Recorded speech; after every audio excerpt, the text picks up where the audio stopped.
ঠাকুর চ্যানেলে আপনাদের স্বাগত। তো আজ আমরা চলে এসেছি মাটির হাঁড়িতে পাতিহাঁসের একটা অপূর্ব রেসিপি নিয়ে।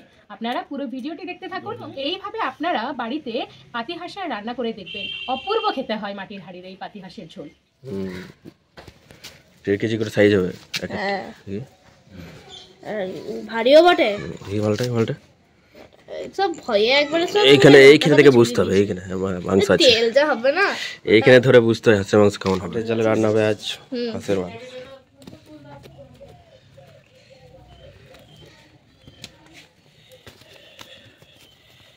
হাঁসের মাংস ছাড়ানো একটু ঝামেলা লাগে। ভালো করে ধুয়ে নিয়ে পোড়াবো। চকচক করছে একদম। তেল যা হবে না, এটা প্রথমেই বলেছি তেল হবে। তেল দেখুন। হাঁসগুলো পুরোলে যেমন স্বাদ হয়, জামস থাকে সেগুলো কিন্তু মরে যায় এই পোড়ানো হলে। স্বাদটাও ভালো হয়, স্বাদটাও ভালো হয়, খাবারটাও। হাঁসের ঝোলের স্বাদ একদম টপটপ করে তেল পড়ছে। আপনারা হাঁসটা ধোয়ার সময় একটু বেসন দিয়ে দেখবেন, সহজ এবং তাড়াতাড়ি ছেড়ে যায়, মানে যে নোংরাগুলো থাকে।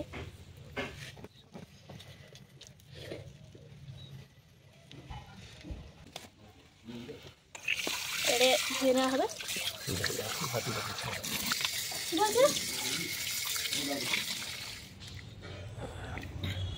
বড় বড় যেন হয় পিসগুলো, খুব ছোট করো না। ছোট ছোট পিস করে একদম ভালো হয়।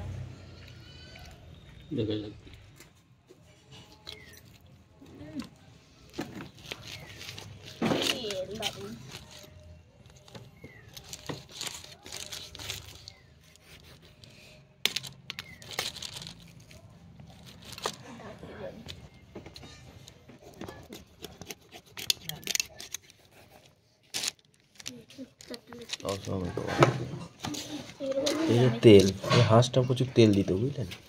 তেল জমে নিতে যায়। এই জন্য তো শীতকালে খেতে হয়। শীতকালে হাঁসে প্রচন্ড তেল থাকে। দেখা তেল দেখা গ্রীষ্মকালে কিন্তু এই জিনিসটা পাবি না। গায়ে গায়ে লেগে আছে করে। দারুণ দারুণ।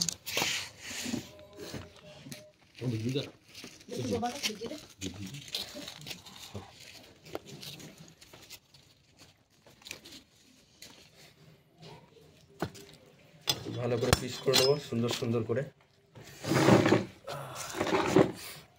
বড় বড় করে পিস হবে একটু।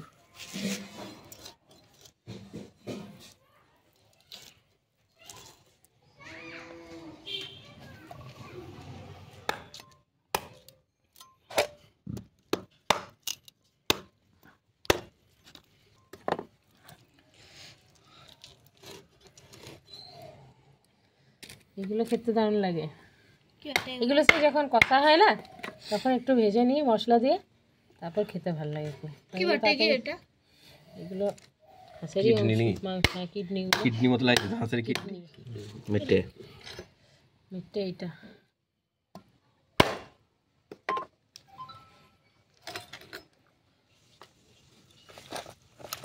কাটা হয়ে গেছে।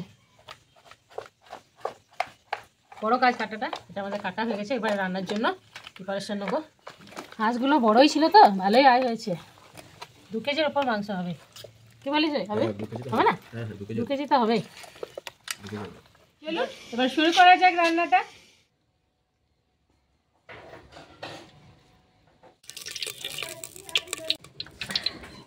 এটা গরম হয়েছে, এবার এর মধ্যে একটু চিনি দিয়ে দেবো, তেজপাতা দিয়ে দেবো এবং একটা শুকনো লঙ্কা দিয়ে দেবো। এবার এর মধ্যে একটু 5 ফোড়ন দিয়ে নিচ্ছি। এর মধ্যে ক্যাপসিকামগুলো দিয়ে নেবো।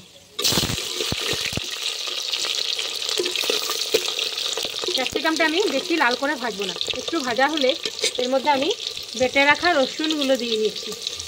রসুনটা একটু বাদামি বাদামি হয়ে আসছে, এবার এর মধ্যে আমি পেঁয়াজগুলো দিয়ে নেব। পেঁয়াজগুলো খুব সুন্দরভাবে ভাজা হয়ে গেছে। এবার এর মধ্যে আমি টমেটো কুচানোগুলো যেগুলো রেখেছি সেগুলো দিয়ে দেবো। ভালো রং করার জন্য একটু কাশ্মীরি লঙ্কা দিয়ে নেব, হলুদ দিয়ে নেব। সব আমার ভালো করে ভাজা হয়ে গেছে। এবার এর মধ্যে আমি আদা জিরে বেটে রেখেছি যেটা, সেটা দিয়ে নেব।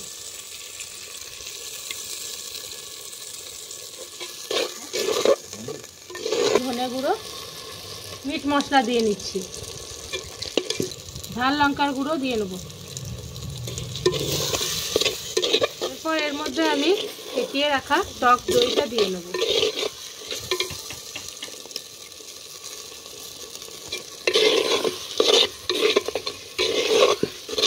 টমেটো সসটা দিয়ে দিল।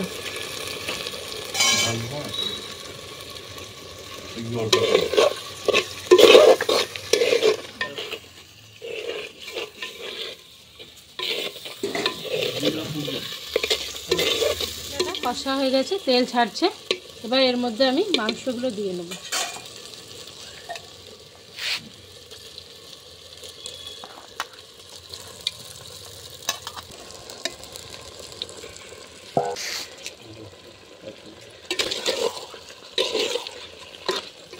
মাংসটা দেওয়ার পর একটু নাড়াচাড়া করে, আমার মনে হচ্ছে একটু হলুদটা কম লাগছে, তাই আমি আরেকটু হলুদ দিয়ে নেব। এবার এর মধ্যে একটু নুনটা দিয়ে নেব, তাহলে নুনটা দিলে এর মধ্যে নুনটা ঢুকে যাবে।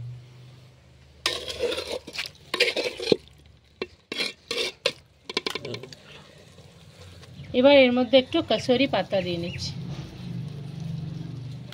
আমি আগে ঝাল লঙ্কা দিয়েছিলাম অল্প, তবে আরেকটু বেশি করে আমি ঝাল লঙ্কা দিয়ে দেবো, কারণ আমাদের বাড়ি প্রত্যেকে ঝাল খেতে খুব ভালোবাসে।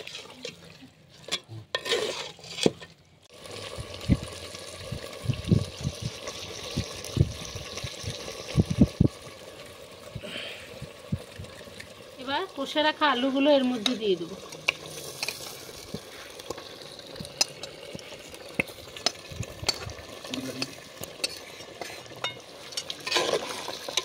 তেলটা খুব সুন্দরভাবে চলে যাচ্ছে, মানে মাংসটা ভালোভাবে কষা হয়ে গেছে।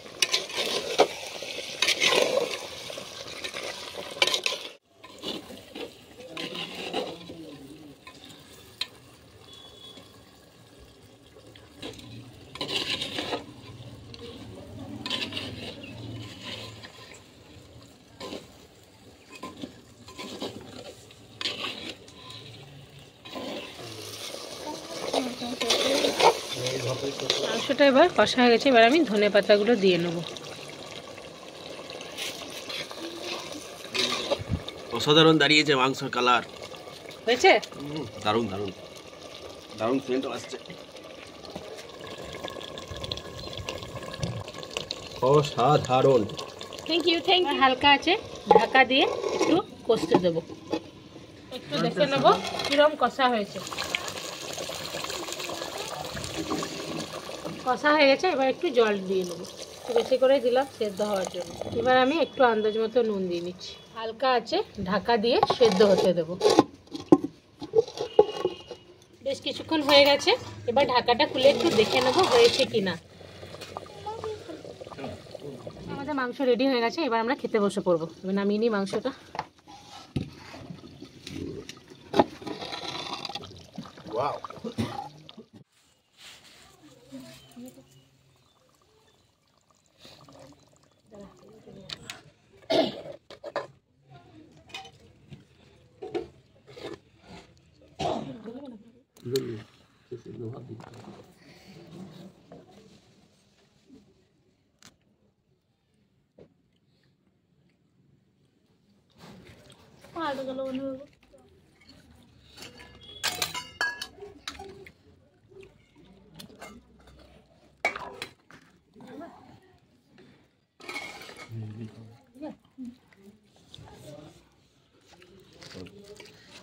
দারুণ হয়েছে।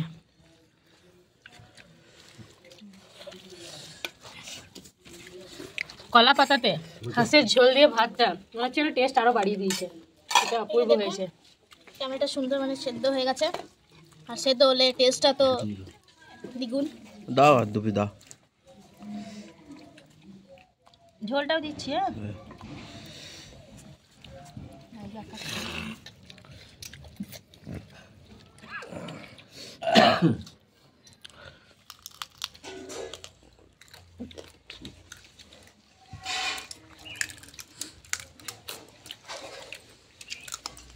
চোখে জল মুখে হাসি। আমাদের রান্নাটা তো অপূর্ব হয়েছে, আপনারাও এইভাবেই বাড়িতে মাটির হাঁড়িতে হাঁসের ঝোল রান্না করে দেখবেন, আপনাদেরও অবশ্যই ভালো লাগবে। এবং এইভাবে আরও নতুন নতুন ভিডিও দেখার জন্য আপনারা আমাদের সাথে থাকবেন এবং আমাদের চ্যানেলটাকে অবশ্যই সাবস্ক্রাইব এবং লাইক করে দেবেন। Thank you, by.